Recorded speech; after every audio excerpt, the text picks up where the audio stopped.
Le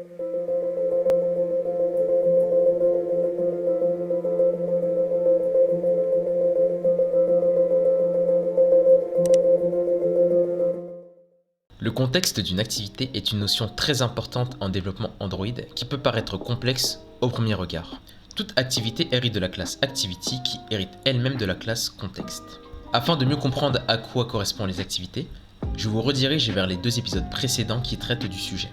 Vous pouvez donc utiliser l'ensemble des méthodes de la classe Contexte dans votre classe Activity.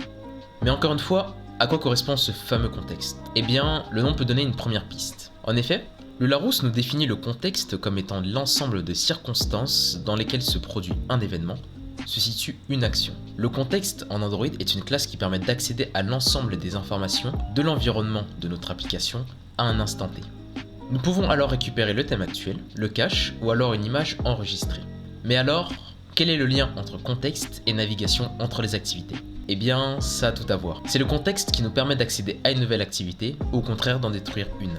La backstack. L'arrangement en stack est un arrangement très connu en développement informatique qui consiste à empiler des objets les uns sur les autres. Cet arrangement est de type LIFO, last in, first out, c'est-à-dire le dernier arrivé et le premier à sortir, un peu à l'image des jouets d'empilage pour enfants. En développement Android, il existe ce qu'on appelle la backstack qui utilise ce fonctionnement pour les activités.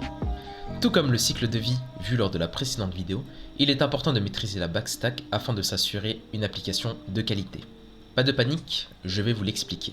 Lorsqu'une activité est créée, elle est mise dans une pile, cette fameuse backstack. Imaginez maintenant que l'utilisateur appuie sur un bouton de cette activité, ce qui aura pour effet de créer une seconde activité. Elle sera alors ajoutée dans la backstack et viendra surplomber notre première activité pour se mettre en premier plan. Comme vous pouvez voir sur le schéma, la première activité existe encore dans notre backstack, elle n'est tout simplement pas visible par l'utilisateur. Imaginez que l'utilisateur reclique sur un nouveau bouton et qu'une nouvelle activité est créée.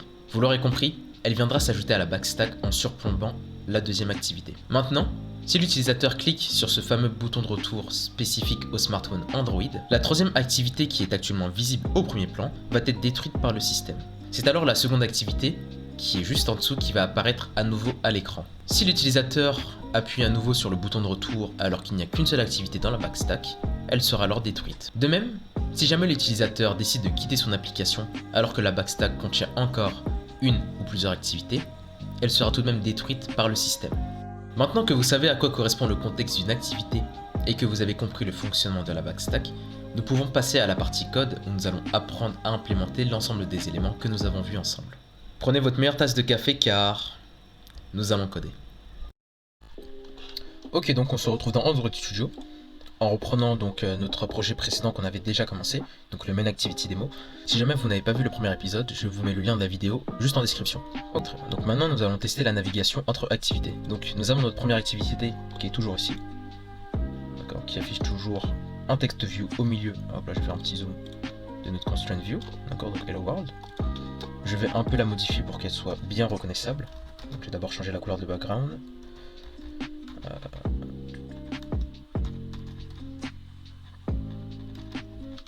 On peut par exemple prendre un bleu bright, très bien. Super. Donc, ici notre texte, nous allons écrire première activité.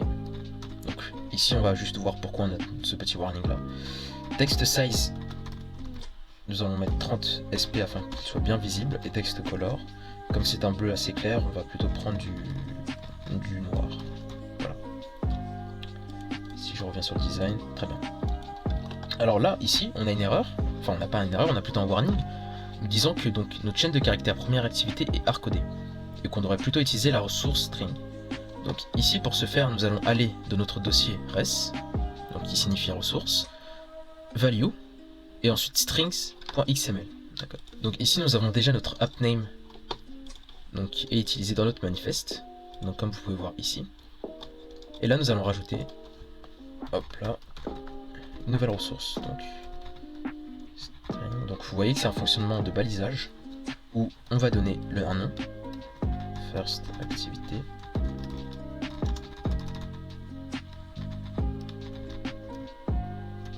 et ici, voilà.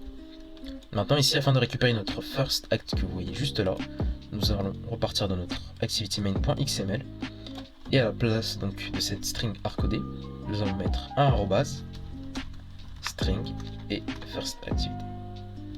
Donc là, si on repart sur le design, on voit bien qu'on a bien la valeur qui est juste ici, d'accord. Si vous voulez changer, on écrit par exemple activity là, ça va être modifié ici. Donc, à quoi sert ce fichier ressources strings? Pour l'instant, ce n'est pas le sujet de la vidéo, mais pour vous expliquer rapidement, il permet tout simplement de gérer multilangage. Donc si jamais vous voulez avoir une application disponible aux États-Unis, en Chine, n'importe quel autre pays autre que la France, vous aurez besoin d'ajouter toutes vos ressources dans les strings.xml. Ne vous inquiétez pas, ce sera le sujet d'une autre vidéo, donc n'hésitez pas à vous abonner et activer la petite cloche afin d'avoir les dernières notifications. Donc on retourne à notre activité. Maintenant que la première activité est prête, nous allons en créer une deuxième. Donc pour ce faire, nous allons dans File, New, Activity tout en bas, et Empty Activity. Donc on va l'appeler par exemple Second Activity tout simplement. Donc on demande de générer un layout avec.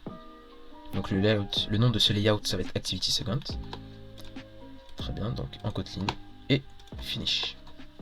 Très bien, donc Gardle a fini sa synchronisation. Donc nous avons notre seconde activity ici qui toujours hérite de la classe AppCompactActivity et toujours le onCreate, donc la première étape du cycle de vie qui est générée automatiquement avec la méthode setContentView qui permet de relier le fonctionnel au visuel. Donc retournons ici dans la partie visuelle.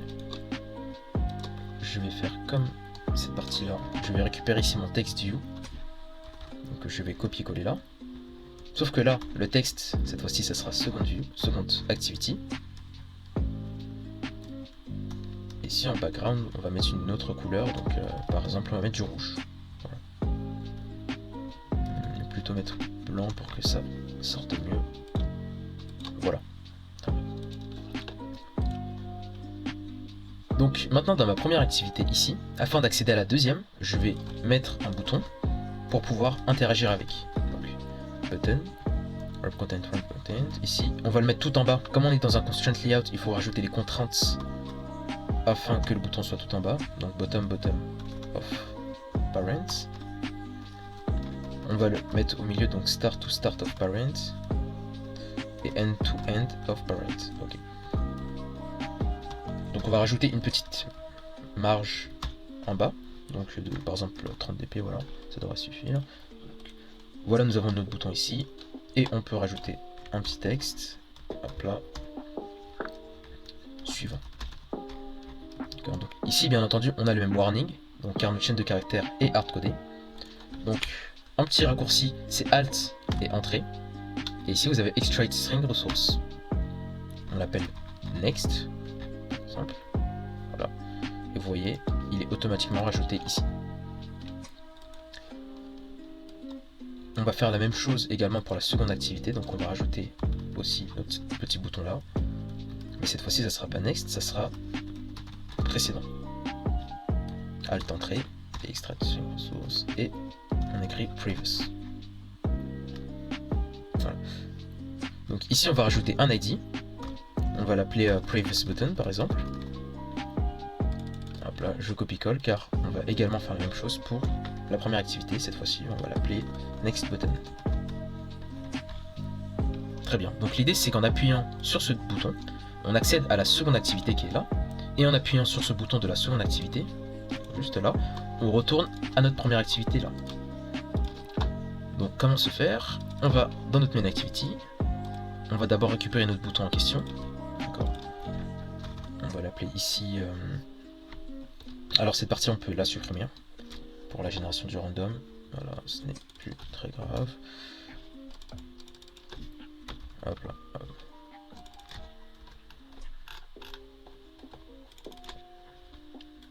Voilà. De toute manière, le code sera disponible sur GitHub. Donc maintenant que nous sommes propres, nous avons créé notre button. Donc on va le récupérer à partir de FunViewById. Hop là. Et donc c'est le next button ici. Donc ici ne pas oublier à importer la classe. Très bien. Donc afin de récupérer l'élément du click, on fait appel à ce qu'on appelle un listener, donc ici le set onClick listener. Donc dès que le bouton aura subi une interaction, donc si jamais l'utilisateur appuie dessus, tout ce qui est à l'intérieur de ce set onClick listener sera exécuté. Donc ici, comme vous l'avez compris, notre objectif c'est qu'en appuyant sur le bouton, on soit redirigé vers la seconde activity. Donc pour ce faire, on va créer ce qu'on appelle un intent. Voilà, intent, voilà.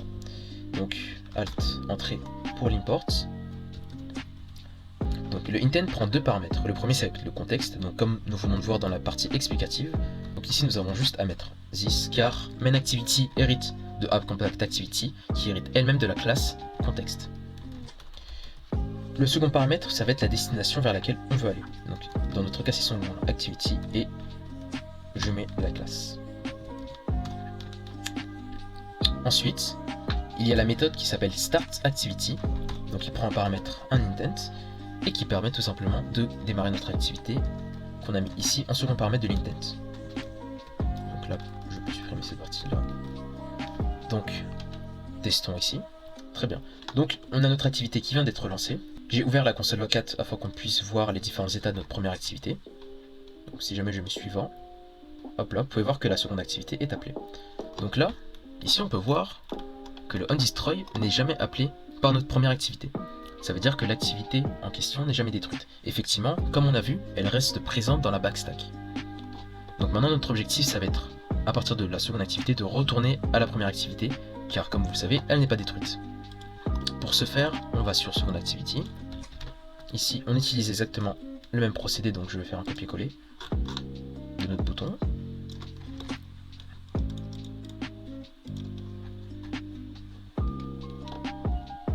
Très bien. Donc sauf que ce bouton c'est pas next mais c'est previous button. Donc ici, qu'est-ce qu'on peut faire? Vous serez peut-être tenté d'écrire main activity, car effectivement, notre intention c'est de passer de la seconde activité pour revenir à la première activité. Donc par logique, on pourrait penser qu'on aurait juste à modifier là le second paramètre afin d'accéder à cette classe là. Cependant, ce n'est pas la bonne manière de réfléchir, car effectivement, si jamais on fait cette manipulation là, on va créer une nouvelle instance de main activity, donc une nouvelle activité qui va se remettre par-dessus la seconde activity. Et dans ce cas là, si jamais on ne fait pas attention, on peut avoir une backstack remplie d'activités qui ne servent plus à rien. Donc pour ce faire, si jamais vous n'avez plus besoin de seconde activity, vous avez juste à faire appel à finish. Donc finish est une méthode qui va tout simplement arrêter notre activité là pour repartir à la précédente. Donc compilons le code, ouvrons l'enquête et voyons voir ce qu'il se passe. Donc l'application a fini d'être buildée. Ici donc comme toujours onCreate, onStart et onResume. Lorsqu'on appuie sur suivant, onPause, onStop car il n'est plus visible et vous voyez même que le onSave instant state est également appelé. Et si jamais j'appuie sur précédent, on revient à la première activité. Donc vous pouvez voir le onRestart, onStart et onResume qui apparaît à nouveau. Donc on peut faire ça autant de fois qu'on veut. Donc ici, une seule activité dans la backstack. On en rajoute une autre. Donc deux activités dans la backstack. Et on enlève celle-là en faisant appel à finish qui est juste ici. Donc là, imaginons qu'on fasse appel à la méthode finish pour détruire une activité, alors qu'il n'en existe qu'une seule dans le backstack. Que va-t-il se passer? Eh bien, on va faire le test ici. Donc, la main activity, lorsqu'on appuie sur un nouveau bouton, au lieu de créer une seconde activité, nous allons détruire celle qui est existante. Donc, on va lancer ça. Donc, nous voilà sur la première activité. Maintenant, si on appuie sur le bouton, eh bien, vous pouvez voir que notre activité est tout simplement détruite. Et comme il n'y a plus d'activité dans la backstack, l'application également est détruite. Donc voilà pour notre partie code. Aujourd'hui nous avons appris à créer une activité, à naviguer entre les activités et à détruire une activité. J'espère que cette vidéo vous a plu. Si jamais vous avez appris de nouvelles choses, n'hésitez pas à la liker. Si jamais vous avez des questions et ou remarques, la section commentaires est faite pour vous. Et surtout le plus important, n'hésitez pas à vous abonner en activant la petite cloche afin de recevoir les notifications pour les prochaines vidéos qui arrivent sur cette chaîne. Moi je vous dis à plus tard pour une prochaine vidéo.